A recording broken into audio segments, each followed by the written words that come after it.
Good afternoon, everyone.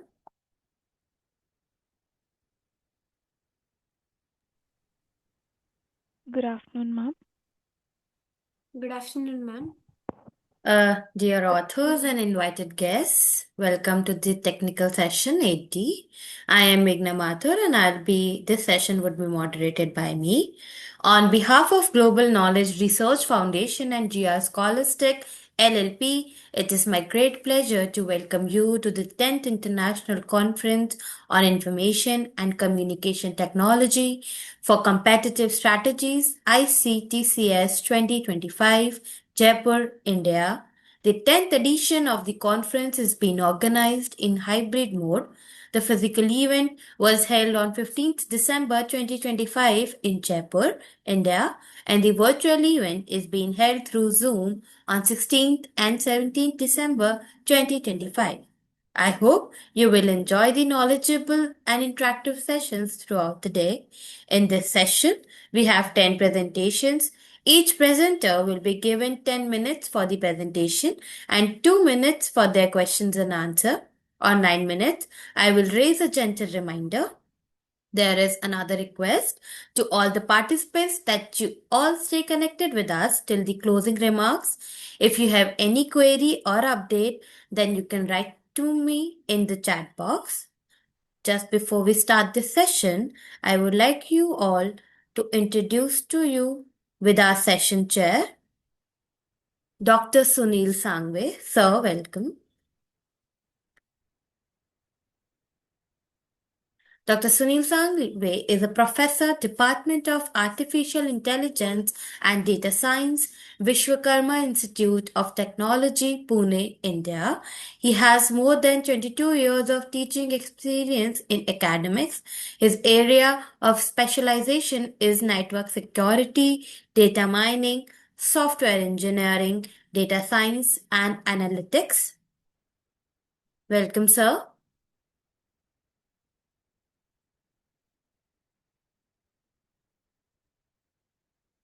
Thank you, ma'am. Start talking. We will now continue with we start with our presentations.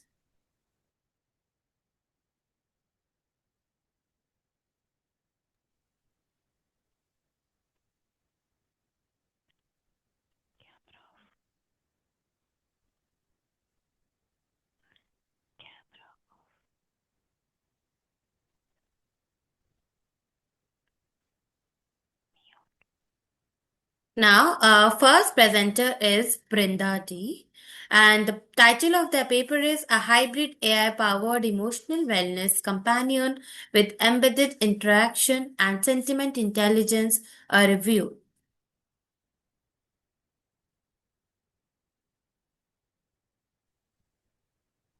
Good morning, everyone. Am I audible? Yes, you are. Can I share my screen, ma'am? Yes, please.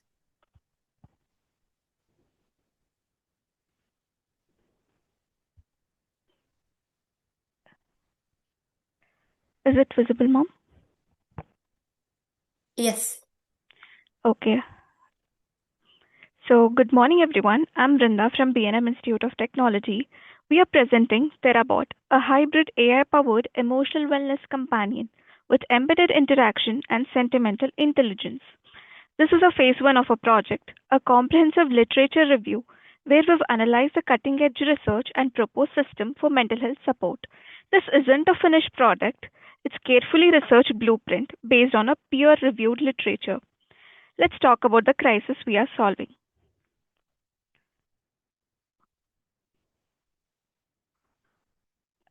Next slide. Over a billion people suffer from mental health issues globally. That's 1 in 7 people. But these numbers don't capture the real problem. We do not have enough therapists. In developed countries, there are about 1 to 2 psychiatrists per 100,000 people.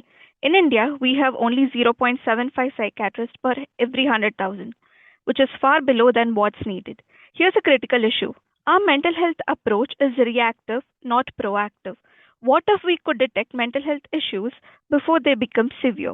What if we could provide support continuously, not just during a therapy session? That's the gap Therabot aims to fill. Existing mental health has real problems.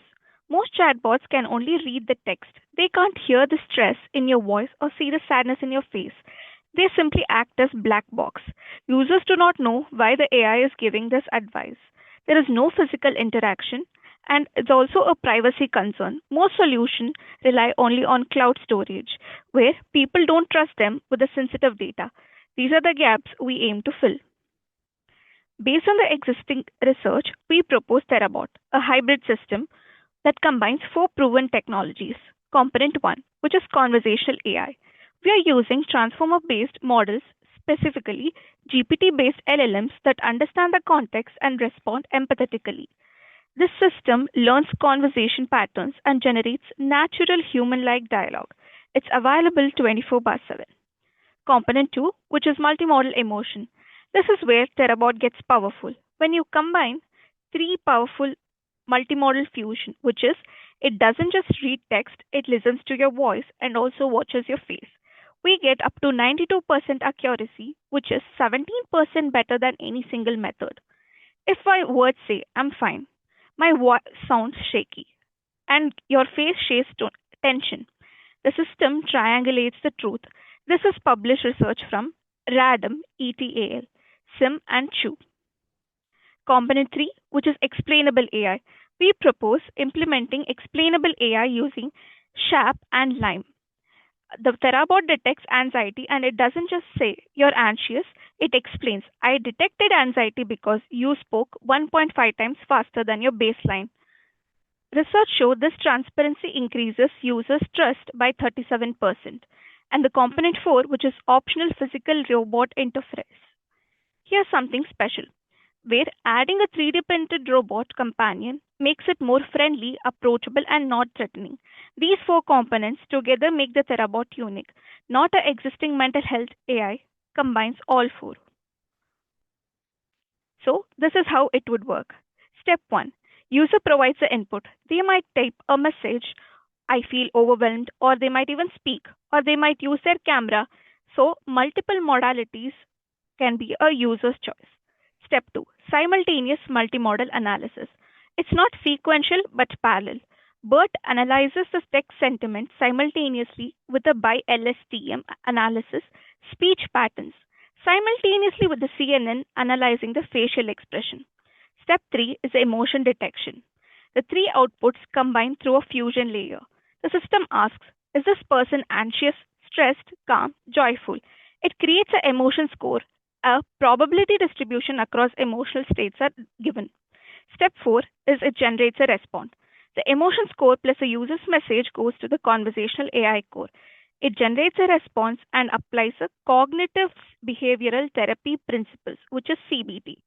Step 5, it explains the decision using explainable AI. And then multi-channel output is given, which includes visual, audio, physical robot tracking. Everything is logged securely from the emotion history to conversation patterns and mood trends. So this is the flowchart explaining the same. Now, technically, there are three multimodal emotion detection channels. Text sentiment analysis using BERT. BERT is bidirectional encoder representation from transformers. It achieves 89% F1 score on emotional text classification. It can detect depression from negative word accumulation, like filler words, that can indicate cognitive uncertainty. This is from Devlin and subsequent BERT variants. Voice emotion detection using BiLSTM. This stands for Bidirectional Long Short Term Memory Networks, trained on MFCC features, that is, MEL frequency cepstral coefficients from Ravidness dataset, achieving 91% accuracy. This is a research from Liu, ETAL, and acoustic emotion recognition studies. Thirdly, facial expression recognition. It can detect up to 6 different basic emotions and the micro expressions, which also involves involuntary facial movements. This is research from RADAM, ETAL, and Goodfellow. Next, explaining the ethics of AI. Most artificial intelligence systems are like black box. You put in a data, you get out predictions, but nobody knows how the decision was made. In mental health, that's a violation of trust. Our proposal implement explainable AI using SHAP and LIME. SHAP, which is shapely additive explanations, shows exactly what features is the input contributed to the prediction, which specific words, which speech pattern. And LIME is a local interpretable model agnostic explanations, which explains the predictions at local level in human understandable terms. This is shown by the research from NIH and OECD guidelines, showing transparency increases user trust by 37%. On privacy modes, emotion detection happens on your device and on your phone, not on any cloud. Users have the choices to choose. One is offline and anonymous. Everything stays on your device, nobody else sees it. Second, encrypted cloud sync. Your data syncs to secure encrypted storage, you hold the key. Third being therapist supervised. You explicitly grant your therapist access to your data. Users are in control. This isn't a privacy as an afterthought. It builds into the architecture from day one. This is essential for mental health. Next, if we build Terabot, what can we expect? I want to be clear, these aren't our measurements. These are the outcomes from similar systems in published literature, but they are significant. Voice-based AI therapy system, research by Leo et al. 2025, showed 42% anxiety reduction in users who engaged 4+ weeks. That's a clinical level improvement. Physical robot companions. Multiple studies on social robots show 68% higher engagement compared to app only solutions. People connect with physical presence, they are more likely to keep using it for. Third, gamification. Cheng et al. 2019 showed gamified mental health apps achieve 50% improvement in user adherence. Streaks, badges, and daily challenges, yes, they do work. Multimodal emotion detection. When properly combined, similar systems achieve 92% accuracy. Our design would aim for the same performance. When you combine these three in Terabot, we are not just making numbers, we are again aren't claiming it more than what can be achieved. So, this is the architecture. Layer 1 will be the user interaction layer, that is a front end. Users interact through a web or a mobile app built with React, multiple modalities, all integrated into one clean interface. And then the layer 2, which is a backend processing core. Here, first input pre-processing. If users speak, we convert the speech to text. Second, the multimodal emotion detection engine runs three models in parallel: BERT on the text, by LSTM on the voice features, CNN on the facial landmarks. All are run simultaneously. Third, conversational AI core receives the user message plus the emotion score and generates an empathetic, contextually appropriate response using GPT based LLM. And this is, goes to the layer 3, which being the storage layer.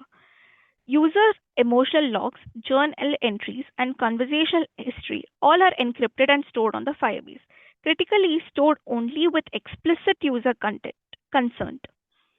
And then the layer 4, which is the output layer, it's a multi-channel delivery.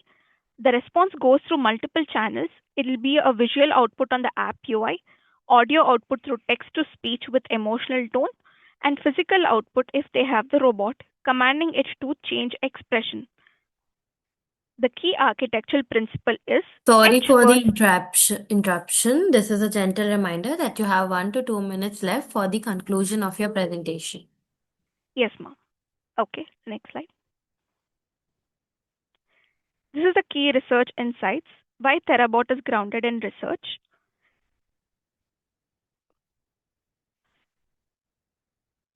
Insight 1, user demand is real. Research from Waseda University shows 75% people want AI mental health support. Insight 2, which is LLMs can model emotional understanding. Fan Yang and Atsushi Oshio 2025 demonstrated LLM shows strong agreement with human sentiment analysis in therapeutic conversation. Insight 3, multimodal is immeasurably superior. RADAM ETAL 2023 demonstrated combining text, voice, and facial analysis is 17% more accurate. Insight 4, Transparency builds trust. NIH research and OECD AI guidelines consistently show explaining increases the user trust. Insight 5, Physical presence matters emotionally. Robot interact research across multiple studies shows 68% higher engagement. These 5 insights form the foundation of the Therabot. They are not theoretical, they are from the published peer review research. So we have currently implemented the phase 1, the literature survey, and the design phase. We've thoroughly reviewed the existing research, identified the gaps in mental health AI, and created the detailed design for Therabot. Phase 2 is where we actually build it, integrate the AI models, and set up the backend, create the front end app, and assemble a 3D printed robot. So phase 3 will be the validation with real users, measure the outcomes, and collect feedback. This literature review is a blueprint for the phase 2. This completes our phase 1 literature on the Therabot. Thank you for listening. Yeah.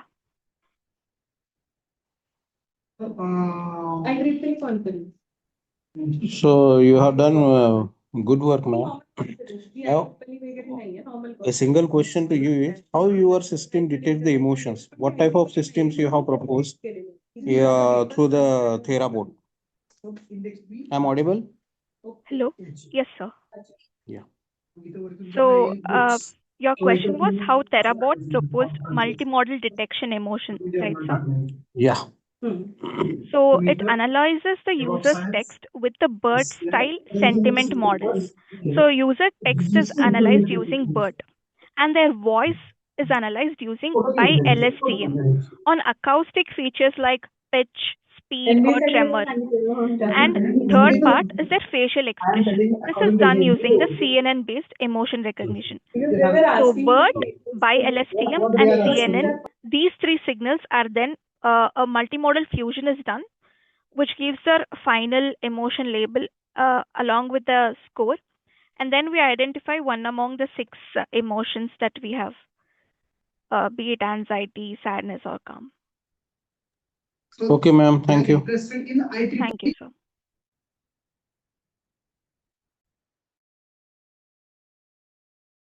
Moving further, we have our next presenter, Kushwant, with the paper title Design and Implementation of a Core Local Interrupt Controller for RISC-V. Good morning, everyone. Can I share my screen now? Yes, please.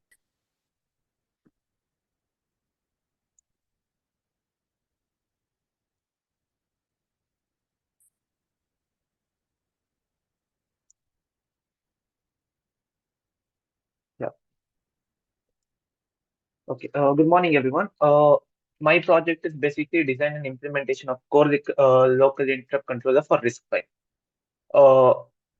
So basically, in modern days, since RISC-V is becoming more popular and popular, RISC-V systems require a fast, flexible, and prioritized interrupt handling, which the default RISC-V interrupt controller cannot handle, which is Clint.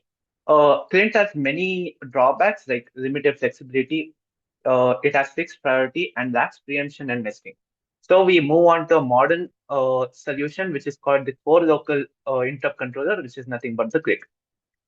So what we have done is we have designed the priority-based click, designed it using Verilog and simulated using Cadence XARM or ModelSim, synthesized and deployed it in Xilinx RT-A700T FPGA board, and demonstrated an efficient interrupt prioritization and preemption.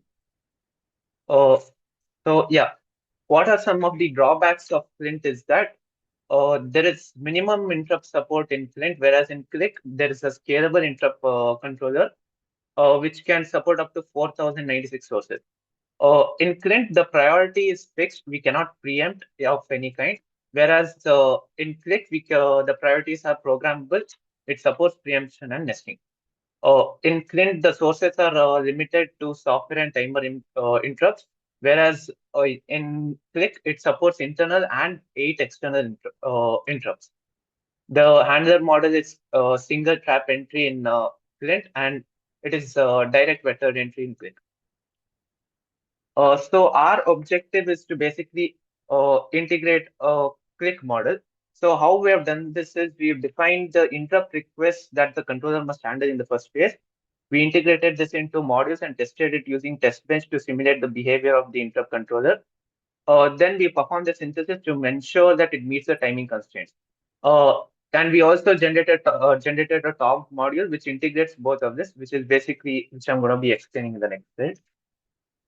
So this is the basic idea. So when usually a system is in idle, this is how the controller works. At first, the system is in idle state, and if in case an interrupt is generated, an interrupt request is generated, it goes on to the edge detection. If the edge is detected, the interrupt is enabled of the respective interrupt request, and then the IRQ is stored to the pending register. Then the system resolves to identifying which interrupt has the highest priority, and the highest priority is generated, and the address of the particular IRQ is executed and is transferred to the ISR. And after the ISR is executed, it returns to the idle state. Yeah, so the system architecture is basically we have three modules. One is the priority resolver, the interrupt generator, and the top module. The top module basically integrates both the priority resolver and the interrupt generator. So coming to the module one, in the priority resolver, we basically capture and store the pending interrupts. We monitor the incoming IRQ lines and the corresponding enable signals. Then the output is basically the pending IRQ wires, which is basically the pending register. This is then sent to the interrupt generator. The incoming pending IRQ wires or the pending IRQ register. Among all of these, the highest priority interrupt is selected. And the output of this interrupt generator is a single IRQ representing the highest priority interrupt that must be handled by the CPU. So the top module is basically where we integrate both of these and basically develop a connection between the priority resolver and the interrupt generator. So this is the waveform that is used to represent the working of the top module. This is verified in Xalium or Cadence Xalium or ModelSim. Then we use the Xilinx Vivado to synthesize this and is implemented on the RTI 700T FPGA board. We observed that we were able to obtain a timing slack of 123 picoseconds. We were able to achieve a target frequency of 234 megahertz, and we were able to utilize the cell area of 456 LUT. So this is the logic diagram that we got from synthesizing the code. Okay, so for the future, what we are going to do, what we could do is basically we can also enhance the responsiveness of the interrupt. We can also increase the security of the controller which becomes more optimized, and we can also generate an ISR which can be again integrated to the top module to handle the interrupts and increase the performance. That's all. Thank you. Any questions?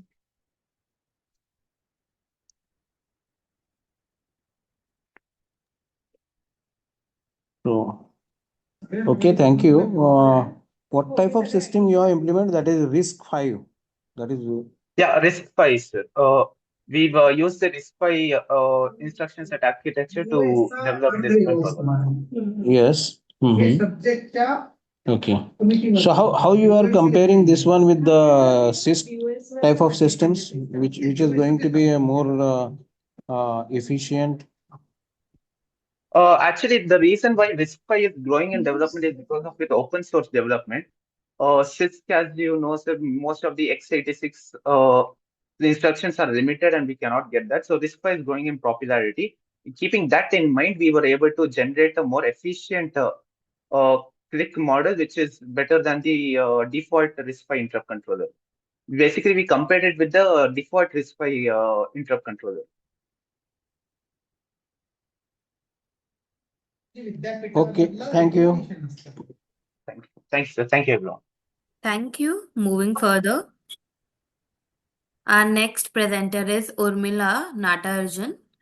Paper title is Factors Influencing on Digital Transformation in Healthcare Organizations, a TISM MIC MAC analysis. Hello, ma'am. Can I share my screen?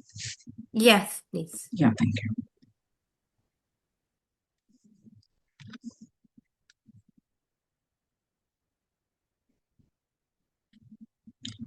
Hope my screen is visible. Yes, ma'am, it is. Yeah.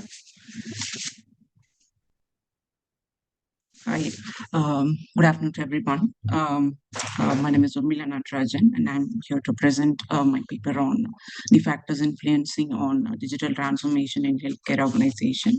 This is a total interpretive structure modeling and MICMAC analysis approach.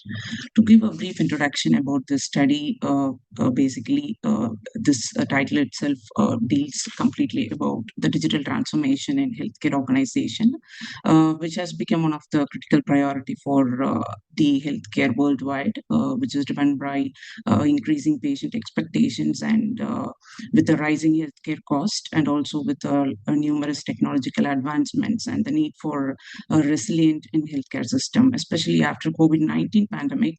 This has been further accelerated, this healthcare shift, by highlighting the importance of digital tools in ensuring the continuity of care, and also by improving the accessibility to the patients, and also enabling the data-driven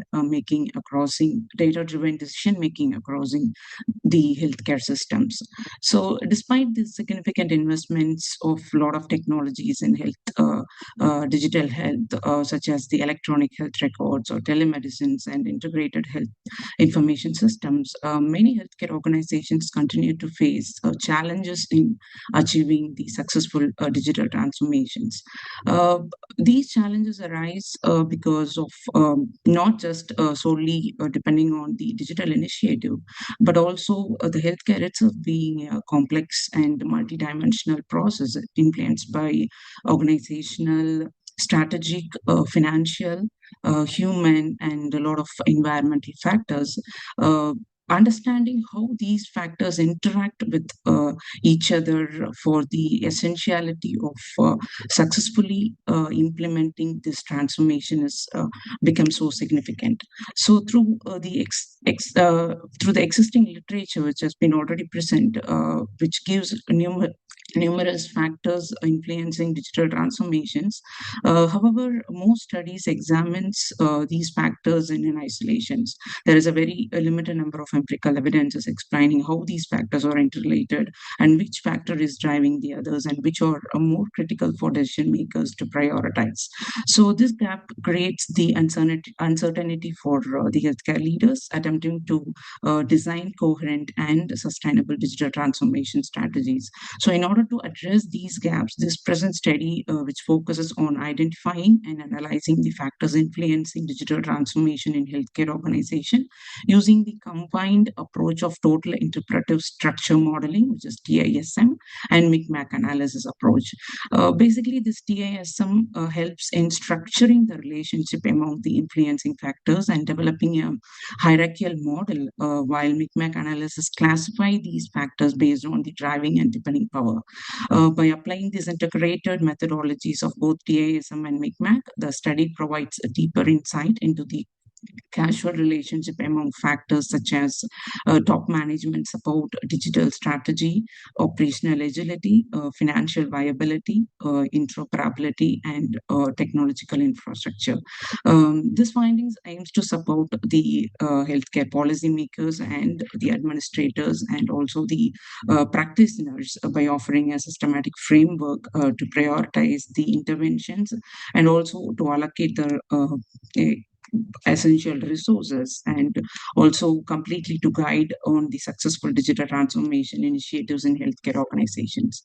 So moving on to this objective, as I mentioned earlier, the primary objective is to identify and understand the critical success factors of digital transformation in healthcare organization, and to analyze the interrelationship among these factors using GISM, and also classify and rank enablers by dependence and driving power using micmac analysis. These are all the 15 factors which has been identified through the study, through the literature review, and also the expert opinion. The expert opinion here comes the healthcare professionals, healthcare experts particularly.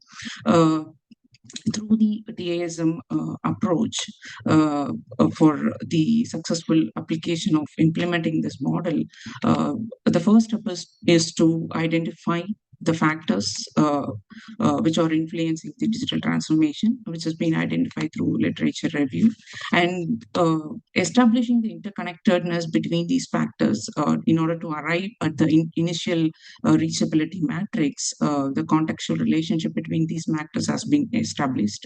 So the responders has been from the healthcare side, obviously, by the administrative experts and the specialists who are in the positions to take a decision making in that management, and the interpretation of this relationship between factors through this TASM approach, which answers the questions of how, and also to try to understand how one factors influence the other. Say, for an example, how the factor F1 is influencing the factor F8. Developing the final reachability matrix after checking for transformity. The transferity checks should be done before arriving at the final reachability matrix, where checking all the entries with the initial reachability matrix. And then the partition of factors from a final reachability matrix into each levels. And also finally, the designing the interaction between the matrix, like direct and significant transitive links, or use it to design the interaction matrix. And finally, creating the diagram and the ASM model using the data from the interaction matrix and level partitions. The factors at the top of the model are called the first level factors, and subsequent levels are ranked in ascending order. Further, using this diagram and interactive matrix, TASM model is developed. This is a TASM model for all the identified factors through the literature. And through this diagram, which represent the structure view of digital transformation in healthcare by showing how key factors interact across different levels. And the foundations or the enabling factors such as top management support, digital strategy, financial resources, and IT infrastructure, which create the conditions for these transformations in particular. The middle layer represents organizational and operational drivers, including the interoperability, workforce readiness, operational agility, and stakeholders collaborations. These elements translate strategic visions into practical implementations. At the top, the diagram highlights the outcomes of digital transformation, such as improved quality of care, patient satisfaction, cost efficiency, and regulatory compliances. These connections between these factors particularly emphasize that digital transformation is a dynamic and interdependent process rather than a linear one. Overall, the diagram helps decision makers understanding where to focus the effort to achieve the sustainable and patient-central digital transformation in healthcare. Moving on to this micmac graph for digital transformation in healthcare organization. This micmac involves classifying the factors into 4 different zones, namely the driving factors, autonomous factors, dependent factors, and linkage factors. The zone 1 is the autonomous factors, which are weak in dependence and weak driving power. In this study, no factors are falling under these autonomous factors. And then the dependent factors, which is in the zone 2, which have high dependence on factors but lesser driving power. Partnership and collaborations, empowering the health professionals, customer-centric decision-making, and data-controlled access, or the dependent factors. when these factors are getting influenced, when there is the change in other factors. And the third one is the linkage factor, which is zone 3, which has a strong dependence and strong driving power. They establish the connections between the dependence and driving factors. The multidisciplinary work groups and motivations and team communications are the linkage factors through this.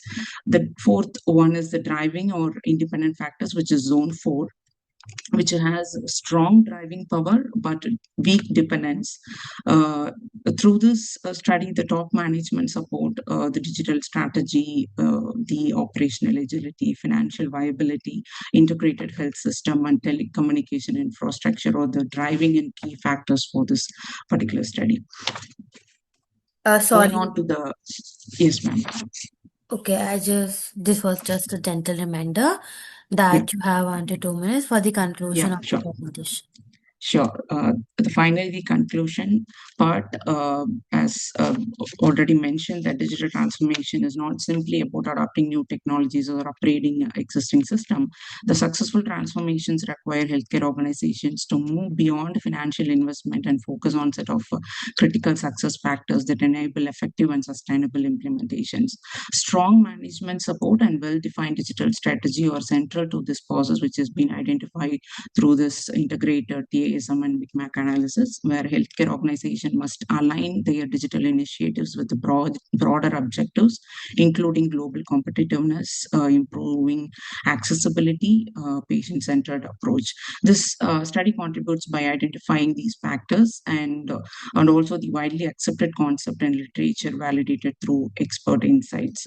The findings also emphasize the importance of continuous management support and active stakeholders involvement and collaborative work environment between the healthcare organizations. So, since being the digital transformation and ongoing process, an organization must ensure that new technologies can adopt and integrate while existing systems over the time. Thank you. Okay, no question, ma'am. Thank you. Thank you, ma'am. Yeah, thank you.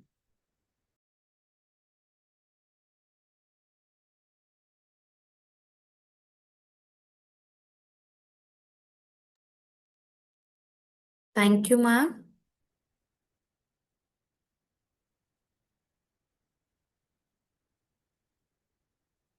We'll move further with our next presentation. Our next presenter is Vedant Patil, and the paper title is Human Detection and Wireless Alert System for Forest Surveillance Using Sensors and RF Module. Am I audible? Yes, you are. I will share my screen.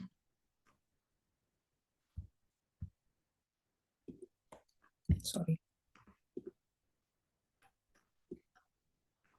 So, as you know, our topic is wildlife sanctuary intrusion detection and alert system using RF models. So, for the motivation for this project was we had read a article which said that wildlife sanctuaries are very attacked, and there is a lot of poaching and illegal logging, driving species like rhinos and elephants towards extinction. So basically 20,000 elephants were killed annually for ivory, and this trade of wildlife was around $20 billion. So and the limitations of this were that manual patrolling is in these vast sanctuaries of Africa and all these nations which have these extinct animals is very ineffective, and almost 1,000 ranges were killed in Africa over the last decade or so. The problem we are trying to solve is that the high-tech security systems, which cost more than 10 to 15,000, are very unaffordable for these huge areas and rely on internet access. So in these remote areas of sanctuaries, it is difficult to have a continuous intrusion detection. So we have tried to develop a low cost and IoT based system to detect and alert authorities about about intrusions and enhancing sanctuary protection. Uh, so these were the papers that we referred to. The first paper we referred to was motion detection using passive infrared sensors. So from various different papers, we learned about different things. About from this, we learned about how to use PR sensor to detect humans or mammals, and from the next, which is the IoT based wildlife intrusion detection system, we were able to detect intrusion, so we can apply it on human intrusion. A novel vibration based real-time monitoring system for illegal logging. So basically from this, we got the idea of using vibration sensor for detecting any chainsaws you used to cut down trees, or any gunshot from this chainsaw sound recognition model for detecting illegal logging activities in forest. This project basically had a huge data set of FSC22. They had trained a model, as you can see, TFCNN model. But the problem with this is you have to train this entire model and keep it locally on that device. So this increases the cost of the detection, and the entire model becomes ineffective cause it becomes unaffordable. So to keep it affordable, we had used this uh, to sound sensors with a threshold which we have set to 100 analog units, so it can differentiate between gunshot 100 analog units. Above that, it would be detected as a gunshot or chainsaw sounds, or even talking of a human can be that high. Human activity recognition in thermal infrared imaging based on deep RNN. So basically, in this paper, they had used a very expensive thermal camera to detect, and in even at night to detect humans. So this was very expensive to implement. So our objective is basically to develop a real-time monitoring system using IoT and sensors for wildlife sanctuaries, and accurately detect intrusion for humans who are trying to poach and illegal logging. So we try to provide immediate alerts using the RF transmitter and receiver, and we are trying to reduce the false alarms by using multiple sensors and feedback from different sensors would be used to. So the logic would be to use multiple sensors to reduce the false alarm.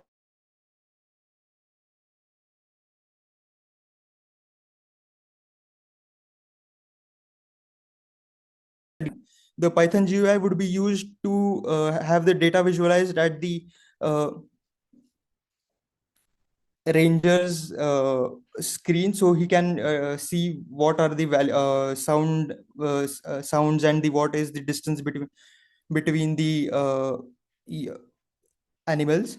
So this was the total cost came out to 896, which is much less than the uh, used 10,000 or 15,000 rupees worth of equipments that are used right now. So the working and logic. So we have used an LDR sensor to detect between light and night and day. And the three sensors which we have used are PIR sensor. It detects motion, so it reduces the detection of reptiles which are cold blooded. So we would only detect animals basically which are mammals and hot blooded, and humans. The sound sensor which detects noise like chainsaws and gunshots. The ultrasonic sensor checks if something is nearby, basically the distance between the sensor and the humans. The ultrasonic sensor is used to continuously detect if the human is has moved away or not. And if all three of these sensors detect the true, then we give a alarm that it is an intrusion. And at night, uh, we send an alert message via the RF transmitter to the uh, ranger's office, so they can come there and drive away those humans. The receiver logic is basically continuously listens for the RF messages using the receiver, and if there is a animal there, we have implemented a LED and a sound sensor, and a LED, and basically it makes us there is a sound mic speaker over there, kind of a speaker which makes a sound, and the LED is red or green depending on the day and night. So if there is an intrusion detected, so if we want to differentiate between the animals which are basically lion or tigers or something other than that, if they are continuously there, we make that sounds basically LED, and the sound would make drive away those animals, so it would reduce the false alarms. And if the human continues to be there, he's undeterred by that LED and the sound, then they would the alert would continue to be ringing at the ranger's office, so they can there would be a need of human intervention. So the result, where this is the Python GUI that we have used, that shows the distance and the sound over time. And if there are any alerts generated, we have that alerts background, so if we can store the previous alerts. The future scope is we can send real-time SMS or app alerts if we are able to develop a app for the rangers, so that even if they are patrolling, they can see if there is any intrusion. And the IoT integration, we can connect the system to the cloud for remote monitoring and data storage. AI-based intrusion detection. We can use image processing or sound patterns to detect intruders more accurately. But the problem with this is the cost would increase to train the systems and keep these systems running. So it would be quite contradictory to our objectives. We can have a solar power support. We can have off-grid operation using solar panels, making the system reliable during power outages and suitable for remote areas. And data analytics, track intrusion frequency and patterns to improve security planning. So this is also the problem with this is that the cost would overall increase. And Sorry to interrupt, sir. This is a gentle reminder that you have 1 to 2 minutes to conclude your presentation. yes, ma'am, thank you. So for the conclusion, we have developed that system, and it is a reliable and cost-effective solution for enhancing not residential, sorry. It utilizes combination of sensors along with an Arduino to detect suspicious activity during around the century. The system delivers real-time alerts through a buzzer, LED indicators, and a Python GUI interface for continuous monitoring and user interaction. And we are able to deter intruders and enhance security of the and prevent the extension of wildlife and flora and fauna. Thank you. Okay, Vedant, my only a single question is, Yes, sir. whatever the sensor, the sound sensor you are going to use, up to how much decimal sound is detected by your sensors? What is the Uh, range of that sound sensor which is going to detect up to how much decibel of sound? so for that, we had used a analog unit of that 100 analog unit, uh, and it is basically about 65 to 70 decibels. Okay, thank you. Thank you. We'll now move further. Our next presenter is Sagar Mikala, and the paper title is Hybrid Meteoristic Optimization Algorithms for Energy-Aware Fine Cluster Head-Based Routing in Wireless Sensor Networks. Yeah, good afternoon, all. I'm Sagar from Hyderabad. Yeah, am I audible, sir? Yes, Hello? sir. Yeah, ma'am. Just I'm going to share my screen. Is this visible, ma'am? Yes, sir, it is.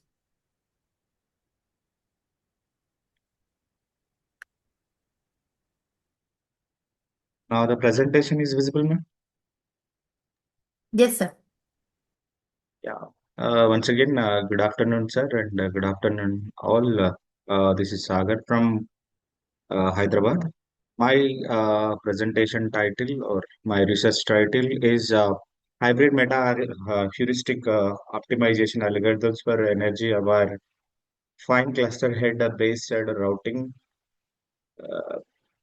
in wireless sensor networks. Basically, wireless sensor network is a collection of resource constrained tiny devices. So these devices are deployed in a monitoring area, some environmental area to detect various conditions about the surroundings, and that particular information will be sent to the base station. So then, in this process, and these devices are very small in size, and they able to maintain low battery power, and then their processing capability is very less. So then we need to utilize these devices as long as possible in a particular monitoring area so that we can get the more information. So here, most of the wireless sensor networks are failed with uh, energy consumption problems. So that in traditional approaches or the basic wireless sensor technologies, uh, will deal with a clustering representation. Even if it is a clustering, we have some limitations. In order to overcome such limitations like um black hole problem or energy hole problem or efficient routing between the sensor cluster heads and base station. So then we propose one model that is a hybrid representation with meta-heuristic algorithms with meta-heuristic uh, different meta-heuristic algorithms or the nature-inspired algorithms are used to improve the efficiency of the wireless sensor network and so that we can enhance the lifetime of the network. So in this particular presentation, I'm going to consider the introduction. Just now I considered the introduction, then followed by the basic parallel research in wireless sensor networks. We consider then the proposed model, how we combine the nature-inspired algorithms to gain the more efficiency. So then the followed by the simulation results based on the my combination that is hybrid meta heuristic algorithms, and then I finally I can conclude with an a conclusion. And then just now I told you that is wireless sensor network contains the resource constrained or the limited battery powered devices deployed into the specific monitoring areas like we may consider many applications with integrated with IoT technologies, wildlife bat applications, battlefield applications, or mission monitoring system, or healthcare system, or smart cities. We have many applications with the wireless sensor networks, and the problem with the wireless sensor network is energy consumption. So these devices are small in size, and then they're limited in power, and they consume the uh, energy in fast manner. So that we can propose in the traditional approaches, we have many algorithms, scheduling algorithms, synchronous wireless sensor networks, asynchronous wireless sensor networks, and that so most commandable approach is a clustering. So the clustering, in the sense that is the that deployed area will be divided into the small clusters or the divided into parts, and each part is headed by the cluster head. Then the cluster head is able to collect the data from the cluster members and sending into the base station, so that some part of the work will be reduced on the deployed nodes, so that the devices can be work for a long time. And with this clustering traditional leach algorithm, uh, will facing some important problem with, that is a block hole or energy hole problem. And then to overcome this, in literature, we have many problems.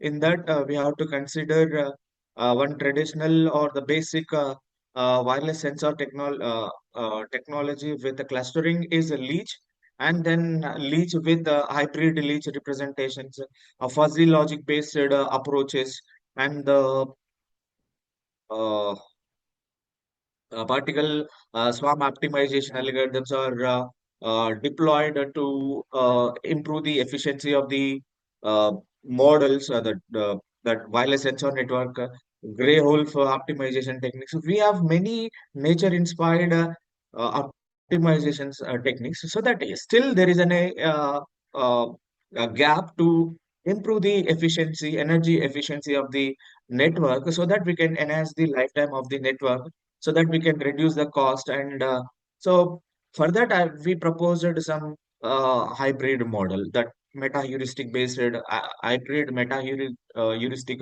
optimization algorithms are proposed to enhance the efficiency of the system. So we use along with that, meta heuristic algorithms, we propose some fine cluster based representation.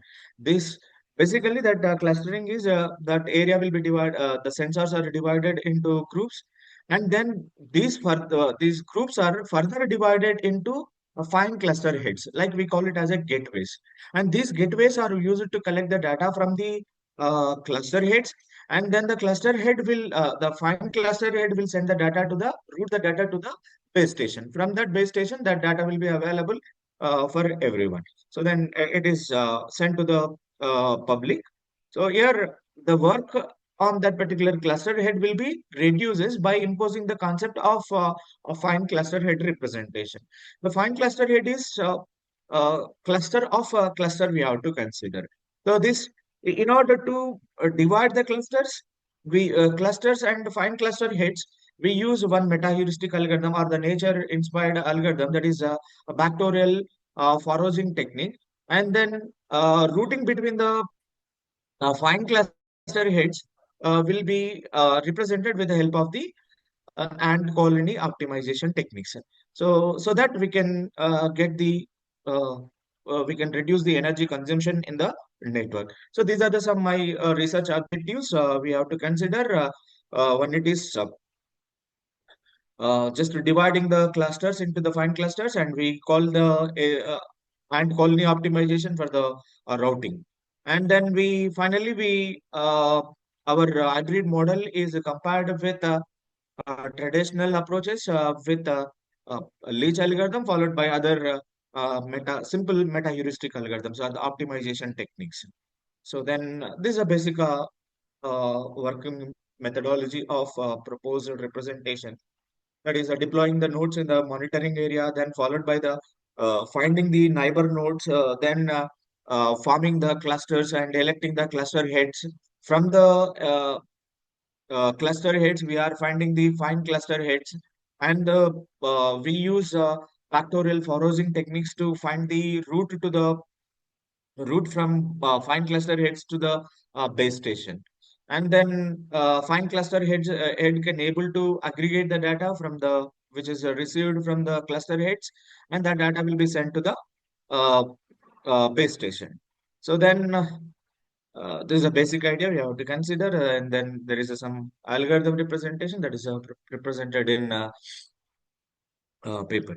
And based on that proposed model, we simulated on NS2 simulation tool. So then the performance, we consider the three important metrics to evaluate the proposed model. One is a packet delivery ratio, another one is energy consumption, and the lifetime of the network. So that is so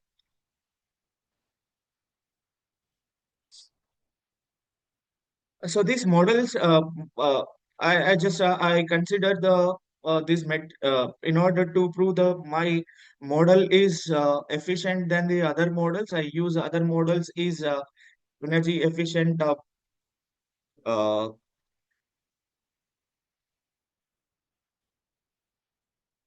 bee colony optimization algorithm and energy efficient, hybrid energy efficient leach algorithm and factorial optimization algorithm. Like that, only the factorial for foraging optimization, but it is not hybrid model. Now our model is hybrid model. We consider Sorry to that. interrupt, sir. This is a Okay, gentle madam. reminder that you have to Oh, conclude your presentation in 1 to 2 minutes. okay, madam. Okay, madam. Fine. So these are the some representations of my simulation. That is, we initially we proposed that area, the deployment area is 200 into 200 and 300 into 300, 400, and then we gradually we increase the number of nodes in this particular area. Even we are increasing the number of nodes or increasing the number of the size of the uh, in the same area, we are increasing the size of that particular uh, even the number of nodes. Our model is significantly efficient than the parallel research techniques. And this is a comparison between other models with my model in energy consumption. Another one is the lifetime is more efficient than the other models in wireless sensor networks. So then finally, I conclude that these hybrid models are very efficient. This my proposed model is efficient than uh, the traditional approaches without hybrid nature inspired optimization algorithms. So with this, I am going to conclude. I am going to thank you one and all for uh, giving. Okay, sir. Nicely you have presented and proposed your work. Thank you. Okay, sir. Thank you. Thank you. We'll move further now. Our next presentation is by author Arulanath P. And the title of the paper is Immersive Learning with VR Driving, a Paradigm Shift in Management Education.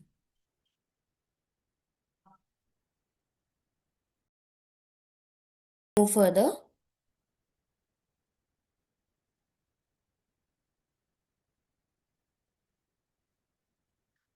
The next presentation is by author Trushit Upadhyay. Paper title is Malware Detection of Static Signatures Using a Filter Feature Selection and Machine Learning Algorithms.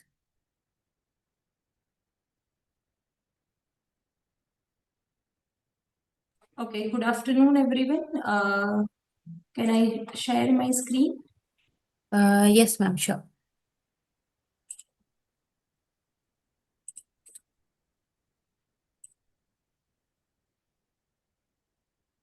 Can you please let me know whether my screen is visible or not? Hello? Yes, ma'am, it is visible. Okay, fine. So, good afternoon, everyone. Today I'm going to present my work on malware detection of static signatures. Hello? Ma'am, can you please share your screen again? Sure.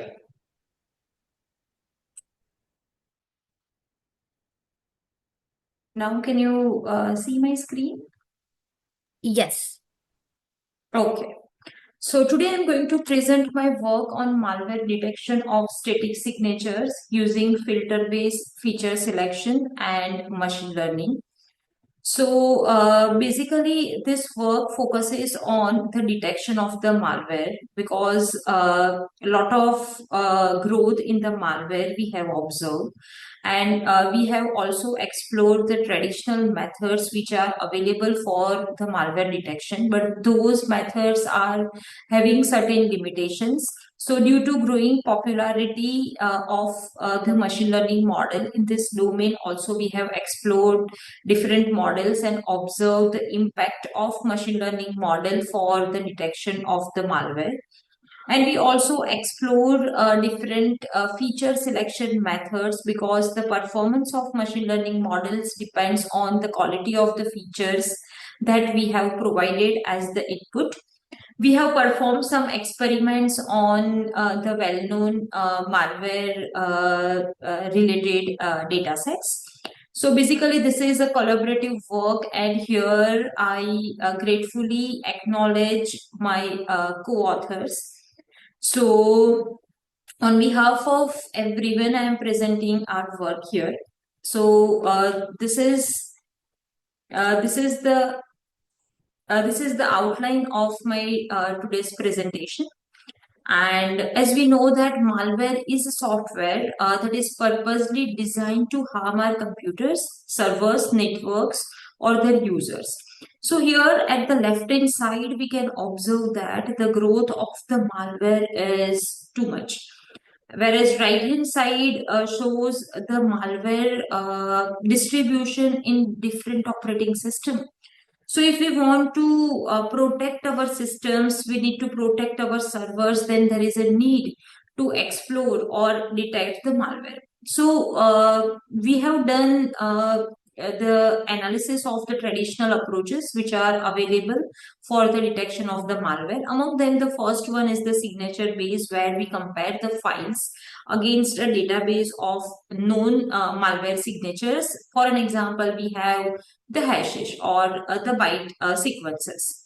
Whereas heuristic base says that we have some predefined rules to identify whether there is a malware pattern identified in it or not. And we have also done some extensive literature survey where the malware detection is in the domain of or with the approaches of signature base as well as heuristic base. So we come across with few research gaps. Among them, the first one is the signature base method works only on the known malware. So if malware changes its variant, then a signature based approach fails for the detection of the malware. The second approach is the heuristic rules, which is predefined rules. So it is very easy for the attacker to bypass those rules. And the third, as we have already seen, the growth of malware growing rapidly. So to avoid this problem, we have explored the impact of the machine learning model, and for each limitation we identified whether machine learning is capable to resolve those issues or not. So machine learning model has the capability to learn the behavior pattern. So if any malware variant, if we observe, or if we can say that some zero-day malware is generated, then our machine learning model has the capability to learn those malwares. One more characteristic is machine learning model has capability to learn the complex and non-linear pattern. So once non-linear pattern is there, then it is very hard for the attacker to bypass those patterns. And one more is machine learning approach. Machine learning model has the capability to work with the millions of samples. So whatever limitations we have observed for the traditional approaches, machine learning model has the capability that we have observed theoretically. Then we have explored different data sets which we can do some experiment with machine learning approach. Among them, the very well-known data set we have observed is the BODMAS data set. Here we can observe that there are 1,34,435 instances are there, and number of features are 2,382. Among them, one is our class label, and as class label is present, we move towards the supervised learning. And in supervised learning, we are having two approaches. One is classification and regression based on the label information available. Here we can observe that the label information is discrete, so we may go with the classification. So now we think about the machine learning pipeline for the malware detection. So as we know that for the classifier, as it is supervised learning, we are dividing our data set into training and testing. So here the standard method we have followed, 70% data for the training, 30% data is for the testing, and we are exploring different classifiers. So for the classification, we have explored different categories of the classifier, and from each category we have picked the each classifier. We have picked naive Bayes as it is probabilistic based model. Then tree-based classifier, we have selected decision tree and random forest. Then from margin-based category, we have selected support vector machine, and for the distance-based, we have picked the k nearest neighbor. So we have used this different classifier for the detection of the malware. So once we train our classifier using 70% of the available data, we analyze the characteristic of the classification models, how random forest works, how k-nearest neighbor works. Naive Bayes is a probabilistic based model and support vector is a margin based, where the objective is to identify the margin, and that margin must be maximized. So output of the classifier, in some case it is probability, in some case it is a margin, in some case it is a nearest neighbor, and so on. So once we get the output of the training, we provide our 30% test set to observe how our model performs. So for the evaluation, we are having different parameters present, but for the malware, the accuracy is the most appropriate evaluation measure. And we know that accuracy is nothing, but it is out of the total predictions, how many correct predictions our model has predicted. So this is the experimental setup. As we discussed, BODMAS data set we have used, and due to the high dimensional data, we need some computing facility. So at our university, we are having the DGX server available, which is having 4 GPUs, and using container, we can access the NVIDIA DGX station, and this is the software requirement we have observed. Now, for the first experiment we have observed, and this is what the result we have received. For the BODMAS data set, as we discussed, for each category we have selected different classifiers, and this is what the performance. So once we have seen the performance, then first our focus is on the Naive Bayes because it gives very bad performance. So we understand how the Naive Bayes model behaves. So we understand that Naive Bayes considers each feature as the independent one, and based on that, it finds the probability. Second is SVM. Again, it gives the bad performance. We understand the working of SVM, and we come to know that the objective of SVM is to find a hyperplane that maximize the margin. So the margin is nothing but the distance between the hyperplane and the support vectors. And based on that, we find the hyperplane. Then we move towards the KNN. And we understand that the objective Ma'am, of KNN... sorry to interrupt. This is a gentle reminder that you have 1 to 2 minutes to conclude the presentation. Okay, so KNN is a distance base. So again, we jump to the features because all the machine learning models performance depend on the features that we have provided as the input. So one of the feature, if we observe, that is API call. So whenever our program deals with the operating system, we have to make the API call, and based on that, some API features are generated. And we observe that there are certain features. Those features are very infrequent, and those features are not contributing to our decision whether any feature is malware or not. So there is a need to do the feature selection. So directly we cannot give all features to the machine learning model because we have some noisy or really irrelevant features available. So we have explored different feature selection method, and we come to know that there are 3 broader categories of feature selection method: filter based, wrapper based, and embedded based. This work focuses on the filter based method. Again, for filter based methods, we have explored that there are 3 different feature selection methods. Those methods are the statistical based. So before we train our model, this filter based selection method tells us which features are the most relevant one, and based on that, we extracted very important features which are useful for us for the detection of the malware, and then we have trained the machine learning model. So we have think about the improved machine learning pipeline for the detection of the malware. So filter based selection method gives us very important features, And only using those features, we train our model and we observe the performance. So here we can observe that our model, our feature selection method has selected 406 features out of 2382. But those 406 features are very, very relevant features which are helpful for us to make the decision. And this is what the experiment, this is very interesting fact we have observed.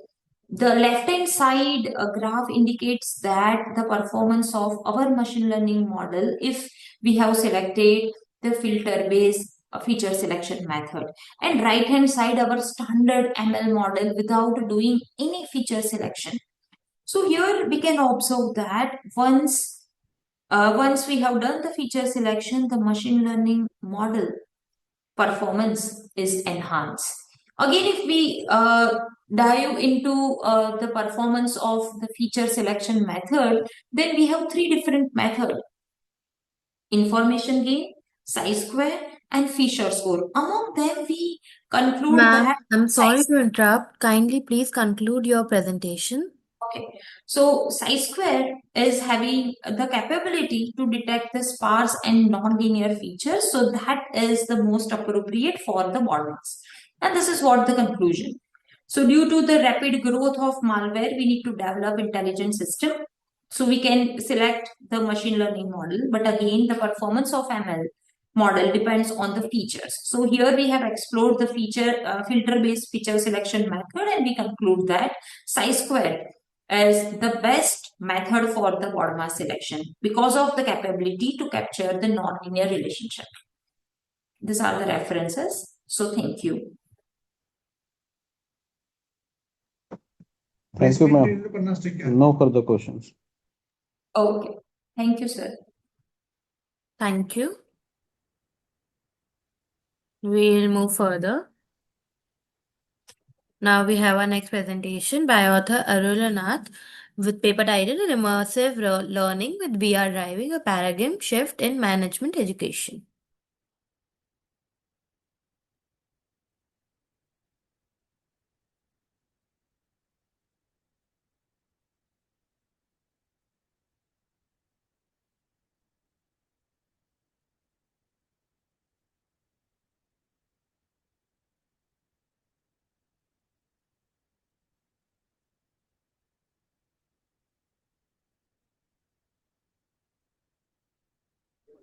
Am I audible? Yes, sir, you are.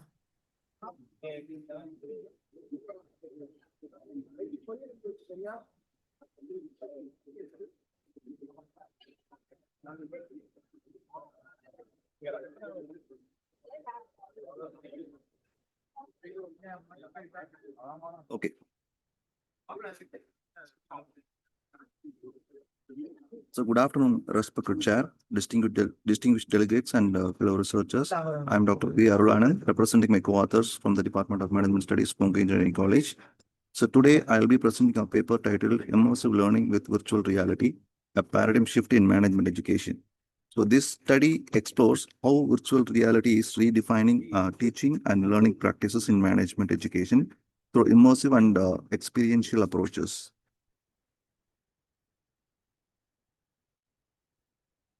So management education has traditionally relied on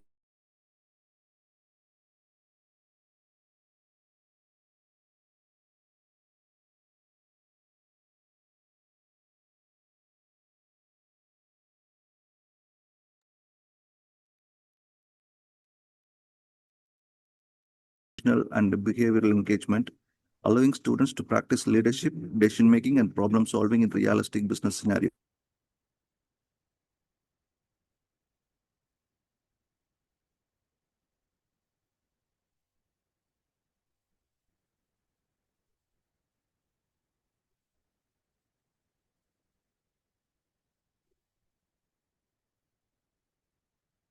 Am I audible?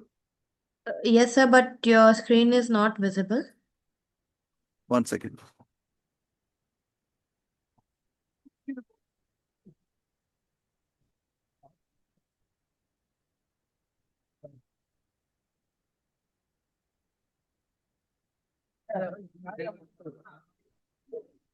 Is it visible now?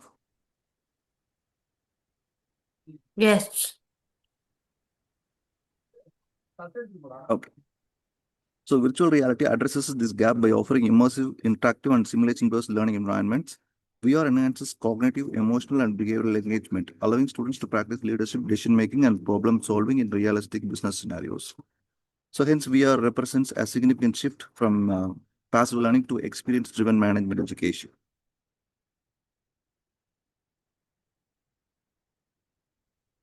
So I'm just moving on to literature review. So the literature strongly supports the role of VR in enhancing management learning outcomes. So previous studies indicate that VR improves immersion, motivation, engagement, and knowledge retention when compared to traditional teaching methods. So virtual reality enables learners to experience complex business situations safely and repeatedly.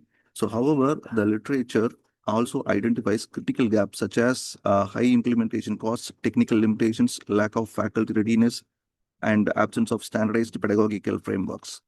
So these gaps highlights the need for a structural analysis of virtual reality's effectiveness and challenges.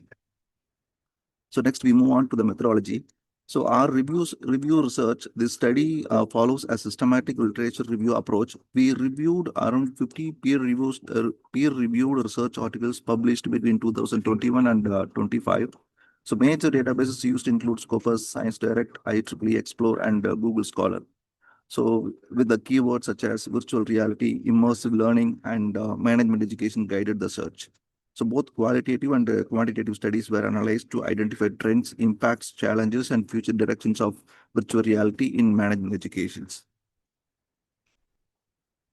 So coming back to the key findings and the virtual reality's impact, our findings reveal several significant impact of virtual reality in management education. First, immersion and presence create a strong sense of being there in business simulations.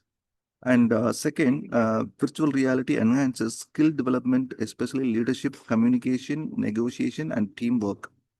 And third, it supports experiential learning by allowing students to practice real-world decisions in a risk-free environment.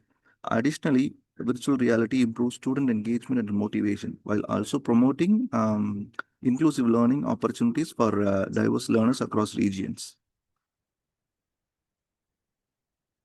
So we have analyzed the global research trend also. And the global trend analysis shows that research on virtual reality in education peaked around 2022, followed by a steady consolidation. The USA and China lead in VR-based education research, indicating a strong institutional and technological support. At the same time, India, Europe, and Southeast Asia show growing research contributions. So this trend reflects a global recognition of VR as a future-oriented learning paradigm, especially in professional education. So next, we want to move on to the application model, the application in the management education.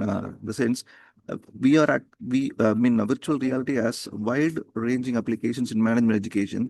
In MBA and business programs, it is used for strategy simulations, HR training, operations management, and leadership development. Virtual reality also plays a vital role in soft skills training, including collaboration, communication, and empathy building. Through shared virtual environments, students can participate in team-based projects and virtual classrooms. It is particularly effective in procedural training, simulating complex business processes and decision-making scenarios. And even though it is having a lot of benefits, we do have challenges with virtual reality also. So despite its potential, virtual reality adoption faces several challenges. The high cost of hardware, software, and then content development limit its accessibility. There are technical limitations, including maintenance, upgrades, and connectivity issues. Another major challenge is the lack of teacher training and pedagogical readiness. Additionally, curriculum integration remains inconsistent, and some learners experience motion sickness or cognitive overload during virtual reality use. Addressing these challenges is critical for sustainable implementation. And from our study, we have a futuristic direction also. So looking ahead, the future of virtual reality in management education is highly promising, and AI-powered adaptive virtual reality environments can personalize learning experience. Integration of VR with metaverse can enable global virtual business schools and collaborative learning.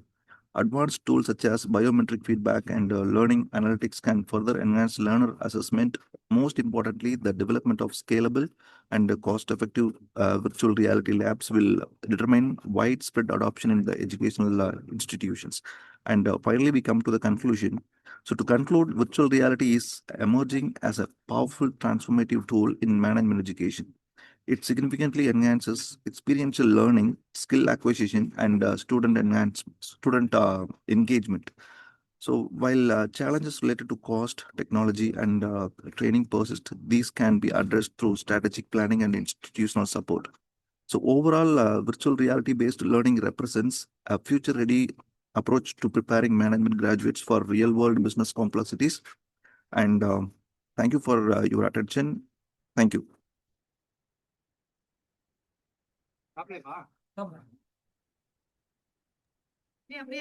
Thank you, sir. Thank you, ma'am.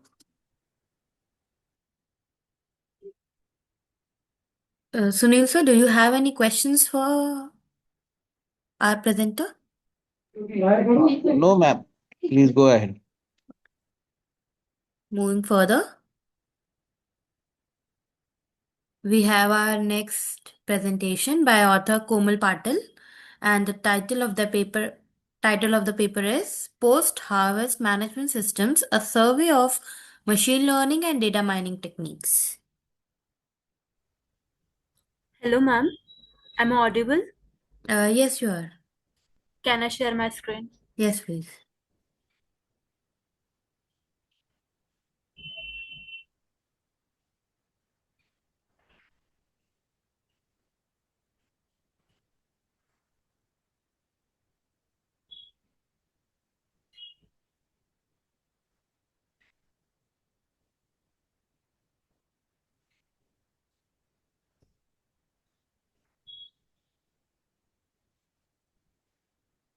Is it visible now? Yes. Okay.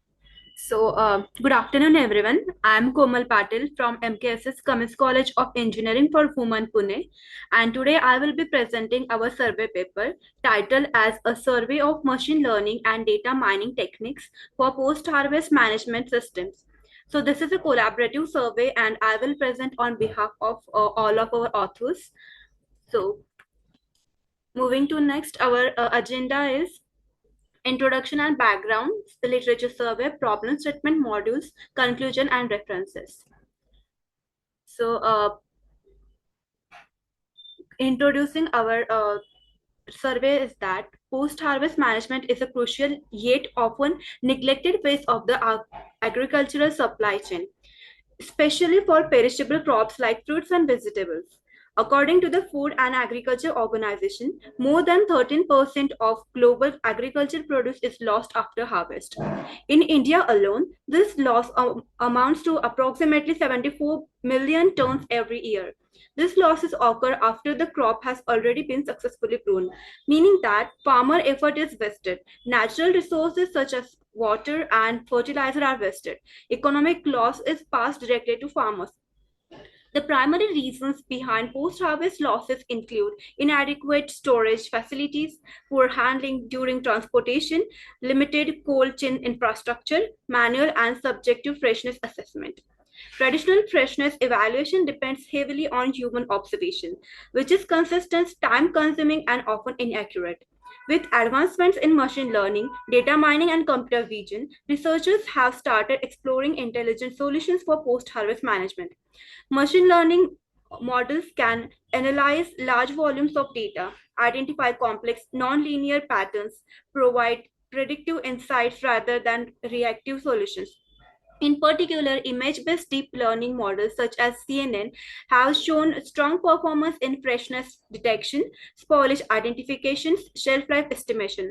However, many existing solutions are expensive, infrastructure heavy, designed for industrial supply chains rather than small farmers. This motivates the need for low-cost, scalable, and farmer-centric system, which is the core idea behind our proposed platform, KrishiTech.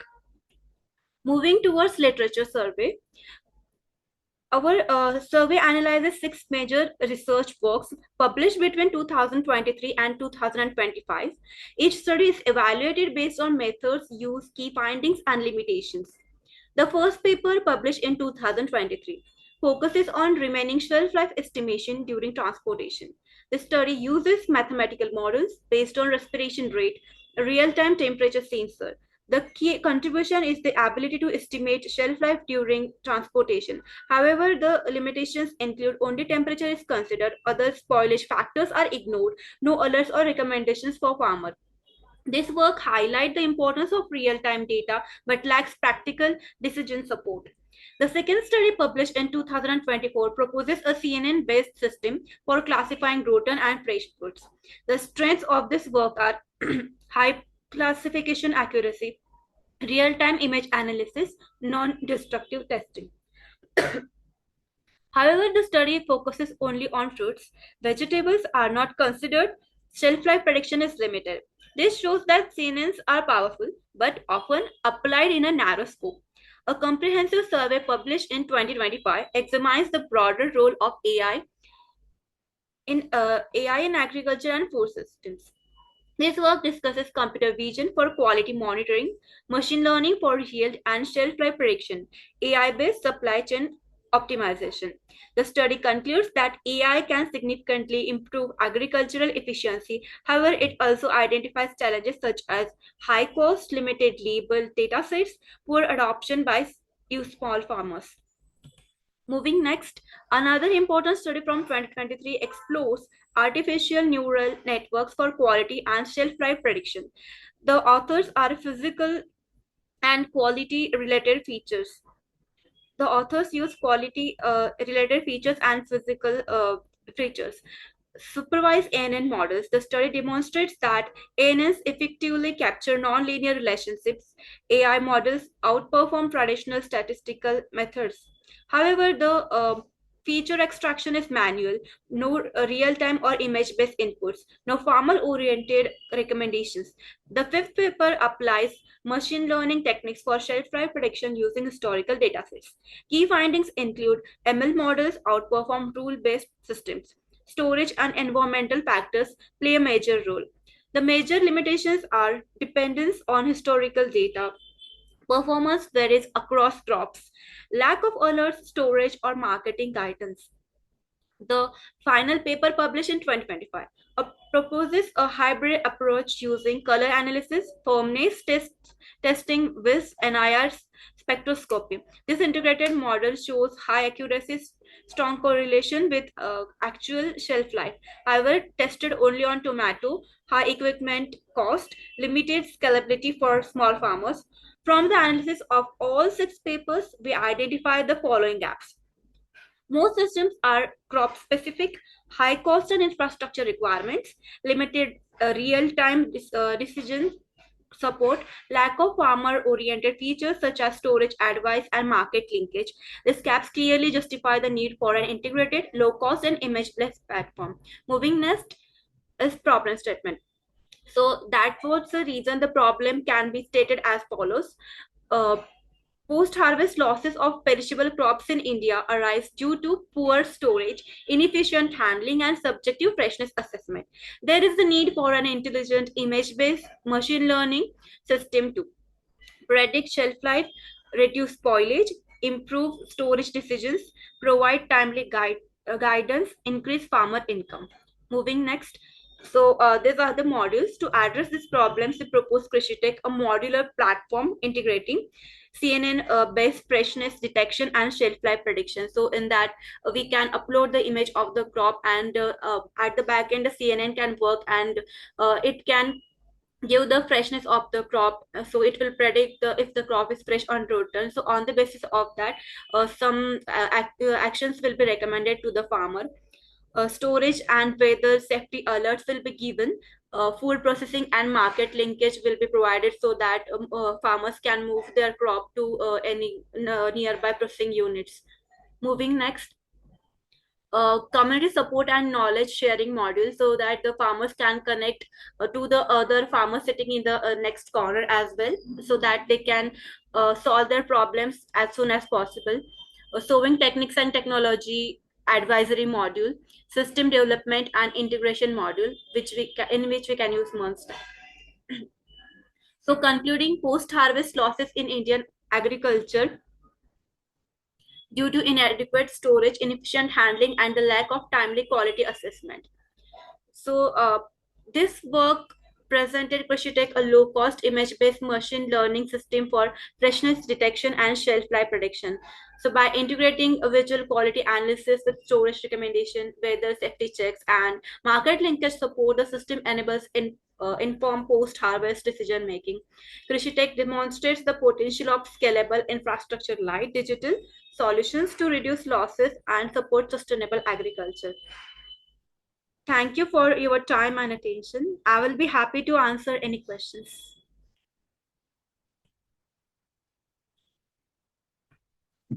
Is this your work is a survey or you have Yeah, implemented the system? it is a survey. Yeah. So just you have proposed the system. Yeah. Okay. Okay. Thank you. Thank you. We'll move further now.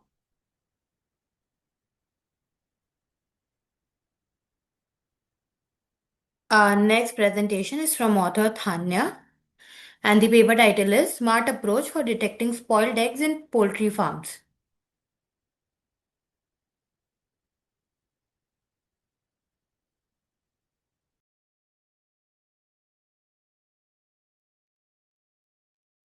Good afternoon, everyone.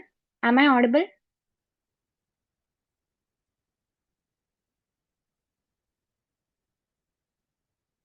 Yes, you are. Please share your screen.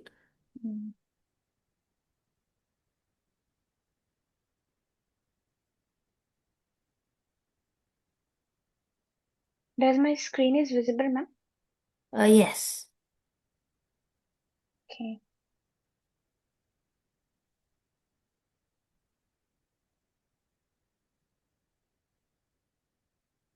So, good afternoon, everyone. Our project title is Smart Approach for Detecting Spoiled Eggs in Poultry Farms. Coming to the introduction, eggs are one of the most widely consumed food products across the world and it plays an important role in daily nutrition. However, eggs are highly perishable and improper storage conditions can lead to spoilage within a short period. Consuming spoiled eggs can cause serious health risks and also results in economic losses for poultry farmers. Therefore, our project aims to develop and implement an integrated approach that utilizes hardware and AI methods to characterize egg spoilage for an egg producer. This study involves a smell sensor that will collect and analyze gases emitted from spoiled eggs. Additional sensors will monitor ambient conditions, measuring humidity and temperature. Coming to the literature survey, from the first paper, Achandi, Paccio, and Estrada proposed a cost-effective egg incubator system using Arduino technology for small-scale poultry farms. This system was able to maintain a stable temperature suitable for egg hatching. However, the study identified limitations in humidity control and egg rotation capabilities, which affected overall performance. Next paper, Indriya Priyadarshini and her team developed an automated egg quality assessment system using a load cell and infrared sensor integrated with Arduino. The system measured parameters such as egg weight and temperature for quality evaluation. It lacked the ability to analyze internal spoilage indicators like gas emissions, limiting comprehensive quality assessment. And coming to the last paper, Lin et al. Used near infrared spectroscopy combined with advanced neural network techniques to assess egg freshness. Although the method was non-destructive, the correlation accuracy was limited. This reduced its reliability for real-time industrial application. With our proposed model, we introduce a comprehensive and intelligent solution for egg spoilage detection. Unlike existing methods that rely on a single parameter, our system integrates gas sensor, temperature, and humidity monitoring and a deep learning based visual inspection. This is our proposed method. With our proposed model, we introduce a comprehensive and intelligent solution for spoilage detection. So, an Arduino microcontroller operate all sensors and actuator. This is a block diagram for our proposed method. And the smell sensor monitors the gas. DHT11 sensor is an environmental sensor which monitors the temperature and humidity as well. Camera will capture the images of X, which the computer will analyze using the YOLO V8 deep learning model. The use of YOLO V8 model enables real-time non-destructive detection with high accuracy and minimal processing. These are the setup we have used in our proposed method. And coming to the software implementation, this is our YOLO V8 deep learning model. In this paper, we compared the performance of different deep learning models used for X-spoilage detection. Conventional approaches such as convolution neural networks, efficient depth method, and CNN combined with SVM have been reported in earlier studies. These models mainly focus on image classification and often require higher computation time or additional processing steps. In contrast, our proposed system uses the YOLO V8 object detection model, which performs detection and classification simultaneously. The comparison shows that the YOLO V8 achieves higher accuracy, faster inference time, and better real-time performance than the other models. This is the YOLO V8 accuracy model with our proposed setup, and this is the performance metrics, which includes the precision, recall, F1 score, and accuracy. Coming to the results, the H2 sensor measures the gases released from decomposing eggs or rotting eggs, primarily composed of hydrogen sulfide. The DHT11 sensor, which I have mentioned, which is used for the environmental surroundings factors associated with egg storage, including temperature and humidity. The camera module captures images of the eggs for visual inspection, which are then analyzed using the YOLO V8 learning technique. The dataset originates from RoboFlow and comprises 572 training images labeled as either spoiled or not spoiled, totaling of 815 images, each with a resolution of 640 into 640 pixels. This diagram illustrates how reflectivity from the lighting enables the assessment of equality in the LCD visualization. This shows the gas, temperature, and humidity values. In contrast, one X shows diffused or absent reflection, which may signal spoilage or indicate structural or internal damage, disrupting the typical reflective pattern in this image. So coming to the conclusion, the technique is straightforward, rapid, non-destructive, and cost-effective in terms of visual quality. Integration of deep learning models improved prediction reliability and supported early medical decision making. Among all the models, YOLO V8 achieved the best performance with high accuracy, precision, recall, and F1 score. Ultimately, this will work as a best setup in the future advancements, and it can be done even more advancement using this deep learning models. Thank you. That's it. Any further questions?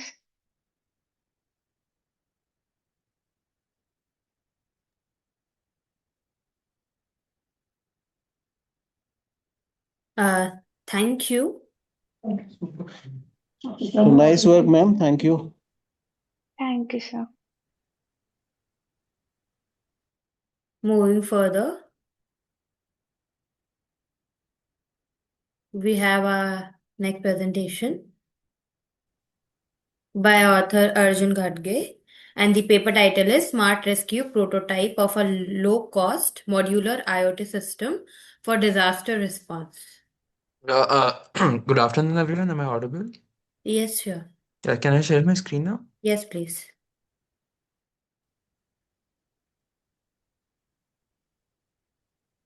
Is it visible now? Yes. Cool.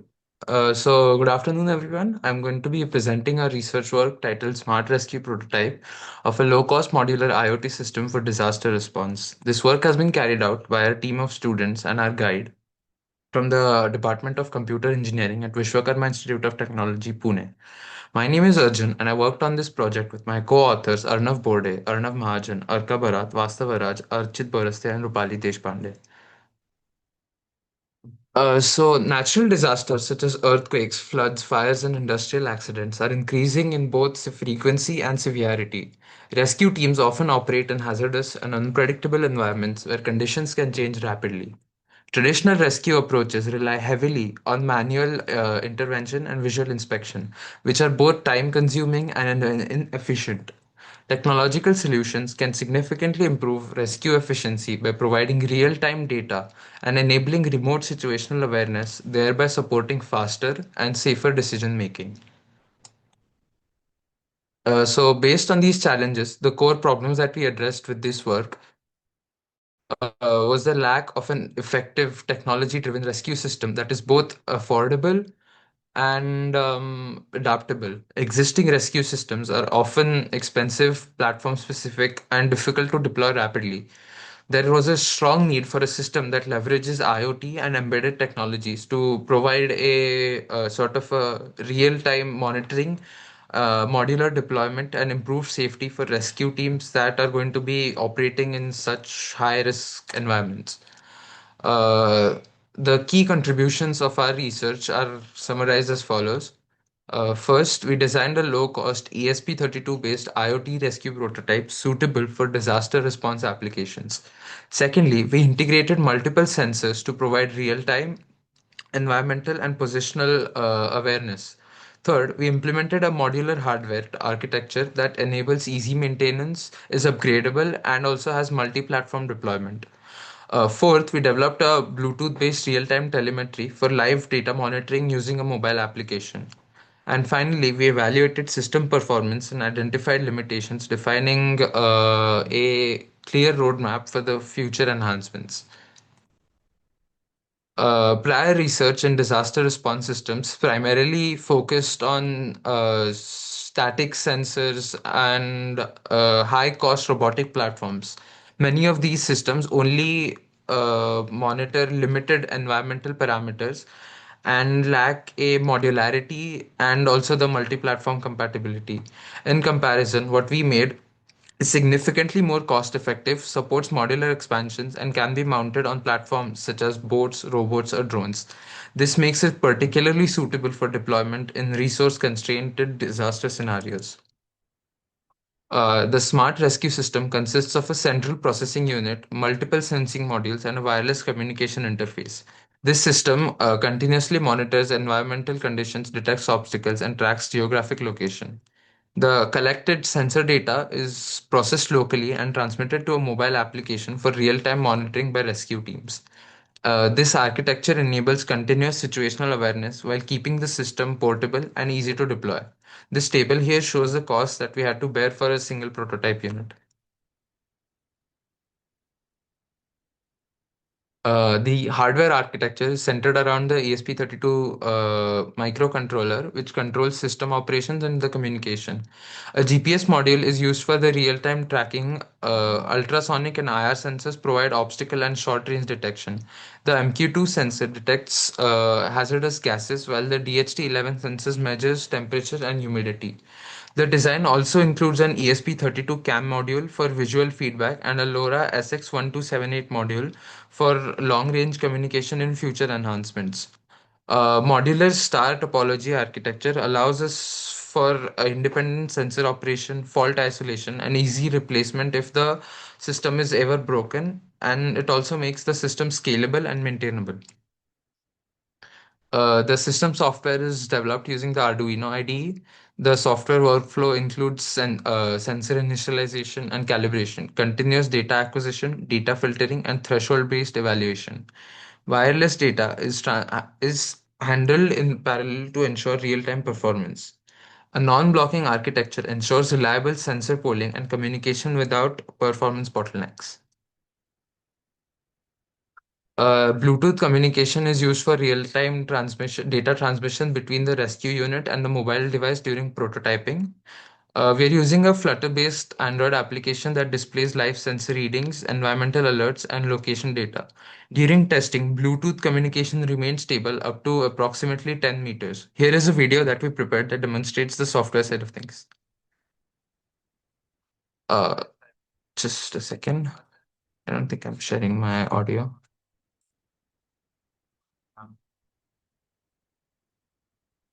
Display sensor. Moving on to the software side of things, a self-developed application integrates with the hardware to give a live video feed of what the camera sees. Display sensor readings to help in debugging and visualizing data. Give notifications of any errors or problems that may arise.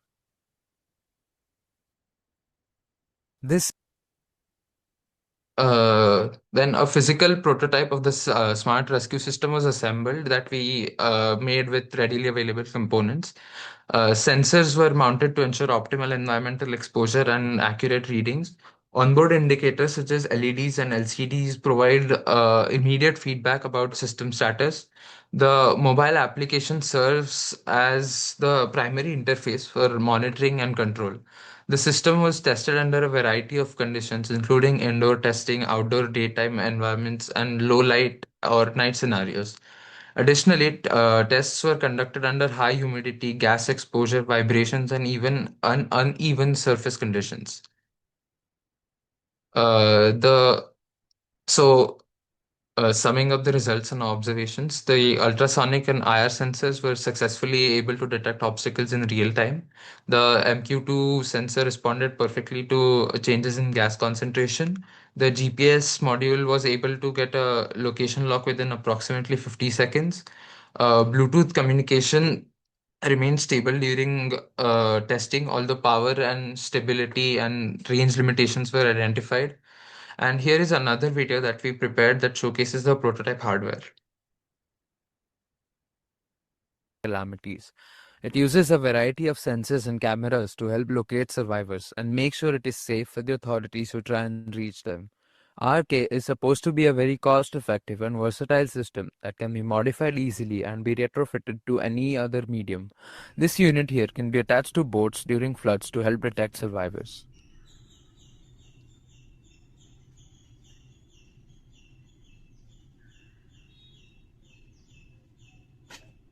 To make sure it can process information properly and still be power efficient, we chose a Vroom32 based ESP32 microprocessor as the brains of the module. The module has an array of ultrasonic sensors to map out its surroundings and detect any obstacle in its way while helping to locate people that may be in danger. Next, the DHT11 sensor helps map the temperature and humidity of the surroundings. IR sensors help detect obstacles in the way. An MQ2 sensor helps detect toxic gases and other pollutants in the air. The camera helps locate people and identify the survivors. An array of LoRa modules helps us in long-range and reliable communication systems. The GPS module helps locate the exact location of the device during extraction. A ceramic patch antenna helps fast and precise coordinate locating. This Neo 6M is a reliable and versatile module for this application. Sorry to interrupt. Arjun, you Yes. have 1 to 2 minutes to kindly please conclude the presentation. Yes, sure. While the prototype demonstrated reliable performance, certain limitations were observed. These included partial integration of a long-range communication, power management challenges, and limited visualization features in the mobile application. Future work that we do will focus on a full LoRa integration, AI-driven analytics, cloud connectivity, and improved power optimization. These enhancements aim to move the system closer to a real-world deployment. So, in conclusion, the smart rescue system demonstrated the feasibility of a low-cost, modular IoT-based solution for disaster response. The system improves situational awareness while maintaining affordability and scalability.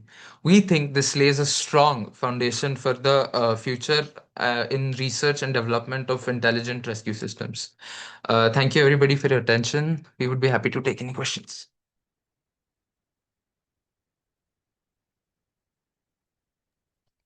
So this is your implementation part. Yes, sir. You have implemented your system. Sir, so we did implement our system, but not in any sort of a real world scenario. We tested it as much as we could, but So how many number of samples you have considered in your data set? sir, what do you mean as in sample? Sir, so actually, we didn't try it in an actual rescue scenario. We just tested the actual working of our device. So we tested the waterproof ability of it. We tested that it could survive in low light environments. We studied it in cold environments. So we basically made sure that the device could survive all of that. But So what is the since what benchmark you have considered whenever you are comparing your systems or whatever the simulation you are doing? You have considered some benchmark values for that. Sir, so we know there are benchmarks, but then it wasn't really possible for us to test to according to those benchmarks. So we really just tested it at home. Sir, so for the coldness, we tested it in our freezer and stuff like that. So we didn't actually go for any of the benchmarks.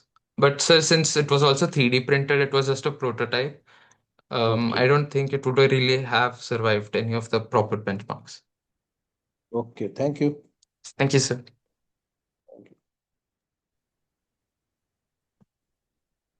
Thank you, everyone.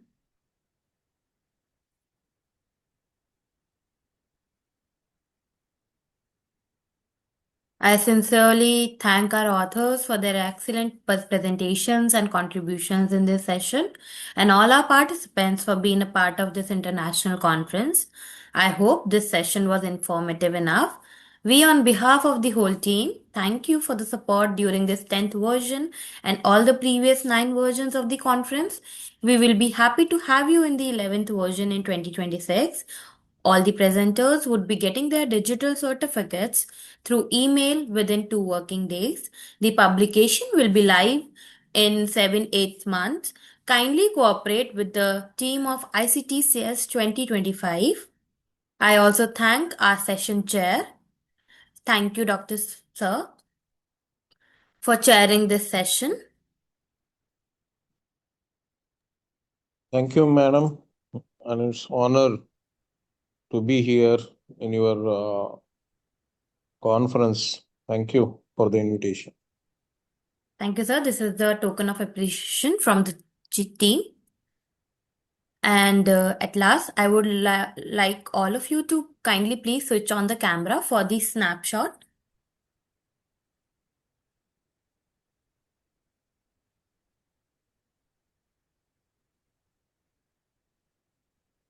All the participants, kindly please turn on the cameras.